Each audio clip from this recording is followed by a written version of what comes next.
Ezrachem Pustok chapter 5. उपरांत जेन्ना प्रवादी हागाय आनी झकार्या इदोचो पूत तांचे वयर आसलेल्या इस्रायलाच्या देवाच्या नांवान जुडांतल्या आनी जेरुजाल्यांतल्या जुदेवांक बाकितां करूंक लागले तेन्ना जेरुबाबेल शेल्तियालाचो पूत आनी जेशुआ जोडाकाचो पूत जेरुजाल्यांत देवाचें मंदीर नव्यान बांदूंक सुरू केलें.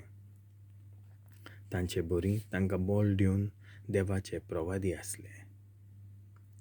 त्या वेळार ताटेनाय युफ्रत नदीचे पलतडीच्या प्रांतांचो राजपाल शेथार भोजनाय आनी तांचे भागेली तांचेशी आयले आनी विचारलें, हें मंदीर नव्यान बांदूंक ताची bandavôll sompounk तुमकां कोणेन हुकूम दिला?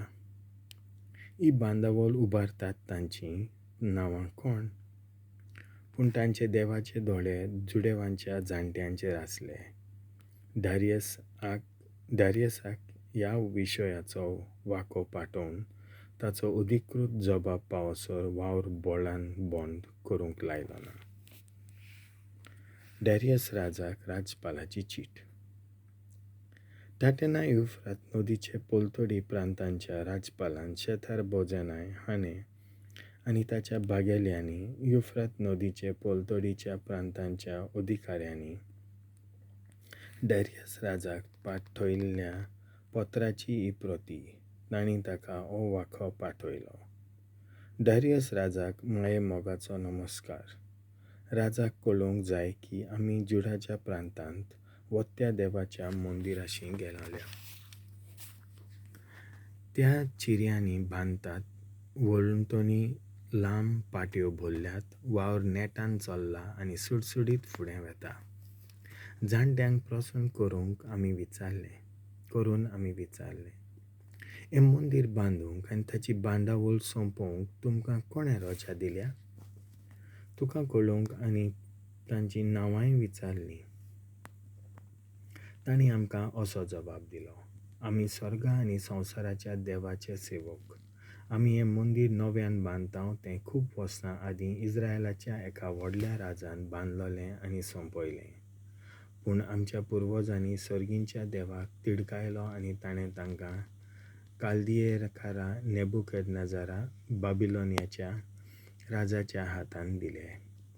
ताणें ह्या देव मंदिराचो भस्म केलो आनी पुर्जेक बाबिलोनियेंत परदेसाक धाडली. सिरुसा बाबिलोनियाच्या राजाच्या पयल्या वर्सा सिरुस राजान हें देवाचें मंदीर नव्यान बांदचें म्हूण एक अधिकृत हुकूम दिलो. त्या भायर देवाच्या मंदिराच्यो भांगाराच्यो आनी रुप्याच्यो नेबुकदनेझारान जेरुजाल्यांतलीं काडून निक्या मंदिरांत बाबिलोनियेंत व्हेल्यो.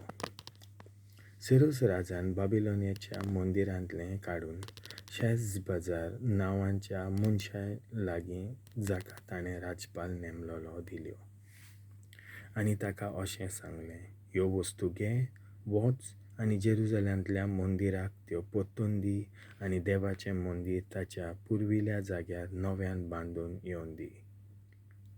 तो शेजबजार उपरांत आयलो आनी जेरुजाल्यांत देवाचें मंदीर बांदूंक बुन्याद घातली.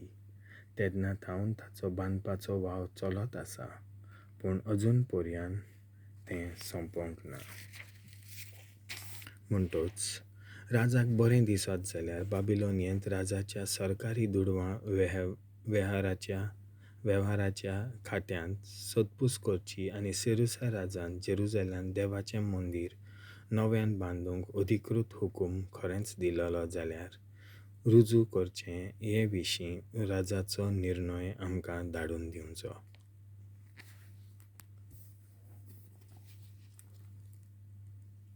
देवाचें उतोर.